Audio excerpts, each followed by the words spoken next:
Yo, εδώ άνθρωπος του Ταϊκιτσάν. Λοιπόν, θα σας πω κάτι πάρα πολύ σημαντικό. Δώστε λίγο βάση σε αυτά που θα σας πω. Λοιπόν, ακούστε. Μπορείς να καταφέρεις ό,τι θες στη ζωή σου. Μπορείς να το καταφέρεις, δεν υπάρχουν εμπόδια. Τα εμπόδια δεν είναι κάτι που στα βάζει ο φίλος σου ή ο δίπλα σου ή οι γονείς σου. Τα εμπόδια είναι μόνο μέσα στο μυαλό σου. Μην παραπονιέσαι λοιπόν. Δεν μπορώ να κάνω αυτό γιατί ο τάδε έκανε εκείνο.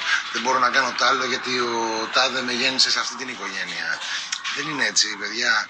Όλα αυτά τα εμπόδια που βλέπετε μπροστά σας είναι εμπόδια που βάζεις με το μυαλό σου. Μπορείς να καταφέρεις ό,τι θέλεις, μπορείς να κάνεις ό,τι θες στη ζωή σου, αλλά πρέπει να δουλέψεις σκληρά γι' αυτό. Δες κάποιους ανθρώπους που από το τίποτα έχουν καταφέρει τα πάντα και βρίσκονται ψηλά. Μπορεί να μην θέλεις να φτάσεις ψηλά, μπορεί να θες να είσαι σε ένα κανονικό level.